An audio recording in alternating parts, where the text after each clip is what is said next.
Press दिलं तुम्ही बघू शकता. हे बघा आज मी तुम्हाला वेगळी पद्धत जरा दाखवणार आहे. बटाटे शिजून जरा बटाटे टाकून अंड्या जरा मस्त रसा मध्यम मसाल्याचा सुक्क करणार आहे. तुम्ही पाहू शकता बघा लागणारं साहित्य. हे मसाला तुम्ही पाहू शकता. मी खोबरं घेतले, कोथिंबीर घेतली, लसूण टाकलाय, थोडीशी जिरे पण टाकायचे, थोडे मस्त असे भाजलाय, गरम मसाला टाकलाय. हे सगळं मी वाटून घेतलंय बघा मिक्सरला. आता मी तापायला ठेवते बघा. तुम्ही पाहू शकता मी पातेले ठेवले. तुम्ही बघू शकता मी तेल टाकत आहे. हे बघा तुम्ही पाहू शकता.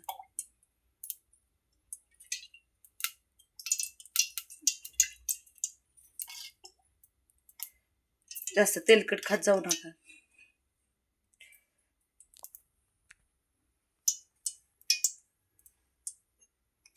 असं मसाला टाकायचा. मी बारीक करून मसाला त्याच्यातच टाकत असते बरं का. गरम मसाला मी अशी टाकत नाही. काय काय अख्खा खडा टाकते. प्रत्येकाची पद्धत वेगवेगळी आहे बघा. चांगला तेलात फ्राय होते बघा, मग खूप सुंदर लागतं. तुम्ही पाहू शकता कसा मसाला भाजलाय बघा. असा गोळा होता आला ना मग मसाला भाजला बघा. आता आपल्या घरातले तिखट टाकूया. 2 चमचे मसाला. जास्त तिखट नाही, आमच्या घरात कधी कधी तिखट जास्त खात नाही. तुम्हाला जसं पाहिजे तसं तुम्ही घेऊ शकता. तुम्ही हळद तुम्ही बघू शकता.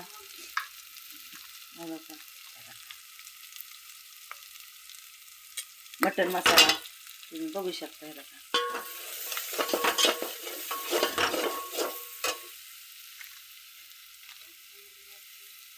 तुम्ही पाहू शकता किती सुंदर करी झाली ना. अजून थोडासा मसाला तेलात मस्त लाल तिखट भाजू द्या बघा. तर थोडंसं चवीपुरतं मीठ बघू शकता.